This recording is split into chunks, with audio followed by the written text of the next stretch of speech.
I'm editing Kim's video and I realized that I never added my name to mine. Hi, I'm Vickie. I am an English major. I'm at my final semester of college, hopefully. I like weird stuff. I'm a band geek. I knit. I'm into archery. I watch a bunch of weird TV shows, and I read a bunch of awesome books. As far as what we will be sharing, probably to be determined as we go along, it'll just be based off of a lot of stuff that we like and things that we can share together. I realized that there was a huge oversight in mine, and Kim's got this huge long introduction that's all, look at all my inner things, and I don't. I have a pygmy puff. If it's only chapter 7 or level 23, we'll be camping in front of our TV. From all our favorite songs and TV shows, we obsess a little too extreme. And if you ever say we're just a little bit strange, we'll just look at you and say, since because friendly, yeah, we're a little off-key. Since because friendly, but it's alright with me. Since because friendly, and we don't have to agree, but my friends are the best company. Where do I start with literature? And decided that the best place to start would be with what I'm currently reading. I've been really stressed out because my senior year is starting and band camp.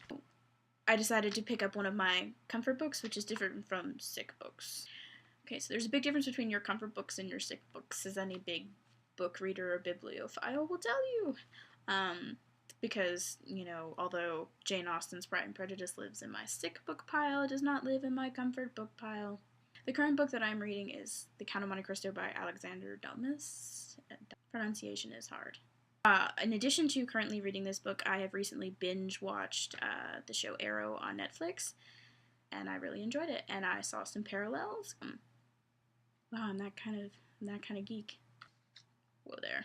Let's steer back to literature. As all English classes have taught us, is that you start out with talking about the author, because nothing can be read without historical context, even though it totally can. But Alexander Dumas's life does actually pertain to this. He was born in 1802. Right now, I don't know why the light just changed, but it did. But also, his father was a leading general in Napoleon's army just before he fell from grace, which means that his family got a lot of the backlash from him no longer being in power. So that does kind of shed some light on his obsession within the novel about characters whose fathers were involved with Napoleon's plot, and someone who's accused of being a Bonapartist even though he isn't. Back to Dumas's life, as in the author, not his father. Through his work as a clerk, he was introduced to Parisian theater, which began a long love life with the theater. In 1823, he fell in love with English literature, specifically works of Shakespeare and poetry, which I think is a problem that most writers have. Not really a problem. I think they've got it all figured out. And then eventually, he became a copyist for the future king, Louis Philippe. I think we said pronunciation, you weren't going to judge. In 1837, decided that he was going to become a novelist instead of a playwright, which I'm kind of a fan of because I've never actually heard of his play Henri III and his court, although apparently it was very successful. I have heard a lot about his novels, though, such as The Three Musketeers, 20 Years After, and, of course, my personal favorite, The Count of Monte Cristo. In the late 1840s to the early 1850s was kind of his own fiscal peak and also his successful era. Shortly after that, he purchased a theater, which did not do well, and then he fell into debt rather quickly. There's really not that much on record after he spiraled into financial ruin.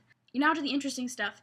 If you are wondering how I linked a classical novel where the character does not become a vigilante to save his city to a current TV series called Arrow that is being made and produced by the WB, there are actually a lot of similarities between the two characters.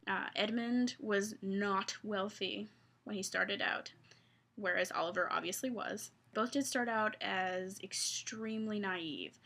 Oliver follow down this path of destruction and keep going as he is without having to change himself, whereas Edmund thought that through true love and hard work he could actually accomplish the goals he set out to. They do both share a spiritually ambiguous imprisonment on remote islands, and they were both trained, both mentally and physically, by a mentor that they become extremely close with. And through their isolation, they're both turned kind of to a darker, more twisted version of themselves that is seeking vengeance. Oliver on behalf of his city, and Edmund on behalf of himself. Self-involvement, very popular in the 1800s.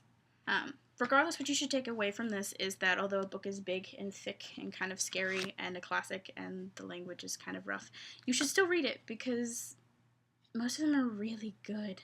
At least the ones that are still being printed over and over and over again that you can get in like an average bookstore. Also, you should definitely watch Arrow or any of the other shows I obsess about, like Supernatural, Sherlock, Doctor Who. I'll plug anything that I like. Is that legal? Can I do that? I like those shows. I think you should watch them. We need to sign off.